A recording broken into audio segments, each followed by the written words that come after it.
in 7 minutes or so, what can I tell you about machine learning? The goal of this section is to give you a brief idea of what it's all about. If you're familiar with machine learning, you should follow along and maybe pick me up on where I describe it badly. If you're not familiar, my goal here is that you could get, over the next few slides, get an idea of why it is that machine learning can work and does work to compute GNSS location. And if you can come out of this just believing, oh yeah, I can see how that works, then we've accomplished the goal. So, preamble to machine learning is, first of all, it's really important to think properly about GNSS. And this very common notion of imaginary spheres emanating from a satellite to give you your distance from a satellite, that is not helpful. So forget about that and imagine that, well, we know approximately where we are, at least to the, a couple of city blocks. And imagine that you overlay a grid on the ground and say, well, I'm somewhere on that grid. And let's think about the residuals at each grid point. So a residual is just the measured minus the expected rays.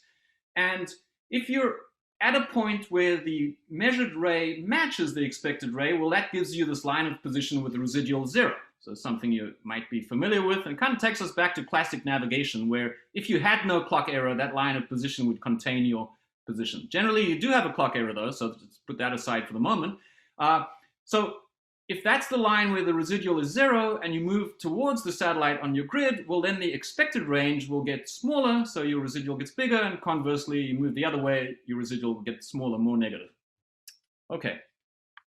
So as a little example, we call a toy example, we've taken real measurements that were collected in OpenSky, just looking at the measurements for 4 satellites and constructed a grid around about the approximate position and actually computed the residuals at each point and plotted them here with a heat map. So red is more positive, more blue is more negative, and so this is the grid, and our real position is in here somewhere.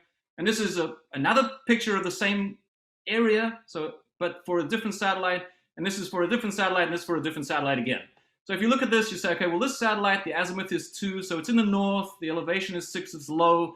So basically, as I move one grid step towards the satellite, my residual changes by 1 grid step at each time. I get these nice straight lines, looks like a flag, all right? If the satellite's down the bottom right, well, the lines go like this, and so on. This one's interesting because the elevation's almost directly overhead. So now as I move around my grid, the expected range to the satellite changes imperceptibly, and so this grid is all the same color. But if you just look at this and understand that I took out the clock bias in advance to make it easy for us humans to see what's going on. So there's no clock bias, so the residual equal to 0 would contain the true position. So this is the second chance for audience interaction, and because you're sitting in front of your own screens, I invite you to put your finger on the screen where you compute that the true position of this receiver was, and I will show it to you in a second. All right, you got that? You're all touching your screens? And the answer is there. The true position is in row 2 and column 5 of my grid, where all those residuals were 0. So now imagine I had not removed the clock, and that all these residuals, instead of this being 0, instead of this line being 0, this would just be a plane. It is a plane. All these residuals form a plane on top of the grid, but this 0 would not be 0. It would be some other value which would be equivalent to the clock bias. The same with this plane, same with this plane, same with this plane. What you've done here is you've intersected the planes. And so that's a good way to think about GPS for this problem, or GNSS. That what you're doing is finding the solutions to the intersection of planes, and then that includes the clock bias. It's the same solution. I hope you all see that, because that leads us into machine learning, and we're going to look at, well, how could you teach a machine that finding the intersection of the planes is what it should do without actually programming it to solve for the intersection of planes. And so I'll briefly describe what a neural network looks like to give you the idea of how that's possible. So a neural network is just a connection of inputs to outputs through a lot of nodes, and these nodes are called neurons for the analogy of the brain. It's just an analogy. These are not like the real neurons at all. Think of them as just nodes. But they're called neurons. By the way, each term of art, each term that's common in machine learning, I've put in italics. So at least you go away here with some vocabulary. So each of these neurons connects to some combination of inputs from the previous layer and has an activation function. What is an activation function? Simply a nonlinear operation. And with lots of these nonlinear operations cascaded, you could form any function. For example, you could form the absolute value if that was the thing that you needed. And then the way you train these networks is you feed in all the inputs. Our inputs would be the residuals that we've been talking about, and you give the network the answer. You give it inputs and you give it the known ground truth. That's the output, the position. And you do this for millions of examples. And it learns what paths through this network correspond to the ground truth. And then you can, I hope you can imagine that by doing this, it could figure out, oh, I see, the path that corresponds to subtracting this residual from that one and discovering that they equal, that gives me the answer. And by learning that, the network has learned to intersect planes. Without you ever telling it, you have to intersect these planes to get the answer. Okay, so what this actually looks like, so this previous picture was a representation of these neurons. When you actually code this up, this is shown, the way you show what you've coded is in blocks like this, and each box here really represents a lot of neurons, just like I showed you, and the width of the box and the depth represents something like channels in a GPS receiver. So if you imagine the inputs here are all these different residuals, then it literally corresponds to the channels of the receiver. But you can have any channels you like. We might decide that every adjacent grid point is a channel, and we'd look for the relationship between the residuals at one grid point and the residuals at another grid point. And so you can build these up anyhow you like. This was the particular network we used for this particular toy example to actually do it in real life, so I could show it to you. So we give the inputs or features in machine learning talk are the residuals for our simple example. We feed in millions of examples. At each case, we give it the XY, I just did it for 2D, of the user location, and it learns the paths through the network, and that's called training the network, and the result is called the model. So now we have a machine learning model, which just means the known and preferred path through the network. Then we give it some fresh data that it's never seen before, and this is the result.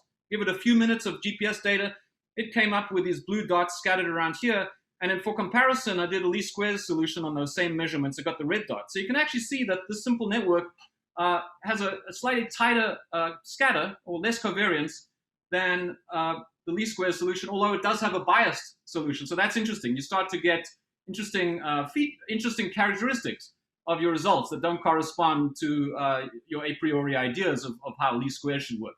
So I know some of you are saying, so what? I already know how to do least squares. But the point of this is not to build a neural network that can improve on least squares. The point is just to show you how it's possible that this can work, because soon we will get to something where we don't know out of our own brains how to do it in the first place.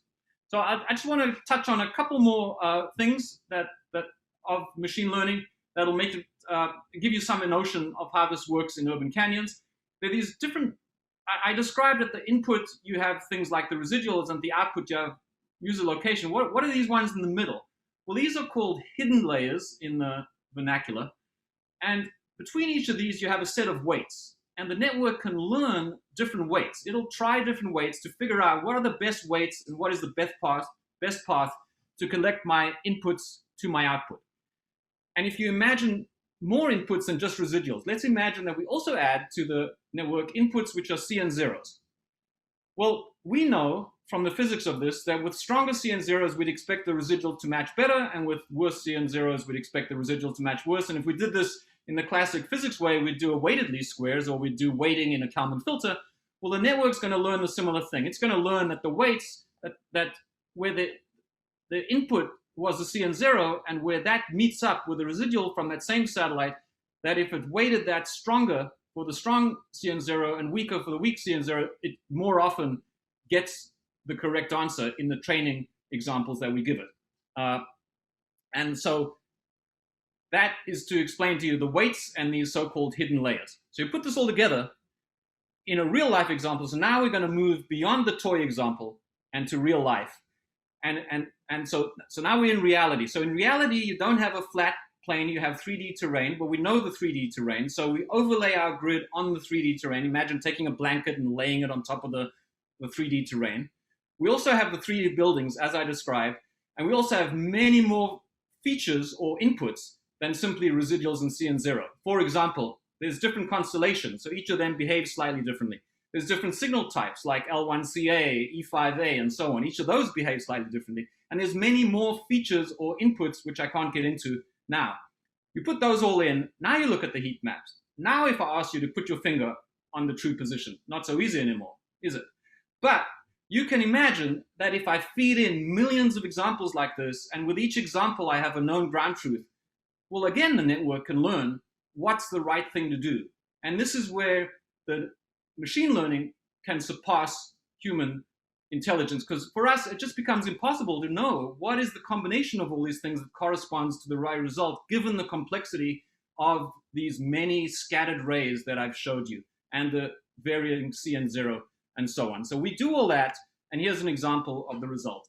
This is showing you in brown the native GNSS location coming out of the dual frequency L1, L5 GNSS chip in a smartphone.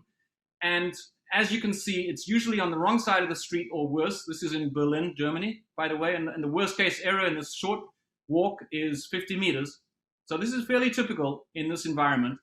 And doing what I just described, the machine learning plus 3D model assistance, we get locations that very closely hew to the ground truth, which is shown there in the black and white dots. So that's just one pretty example for you, but I'll show you full statistics in section 7. Okay, so I hope that gave you a notion of machine learning, and if you already know about machine learning, I hope I explained it to your satisfaction. Now, let's talk about L5.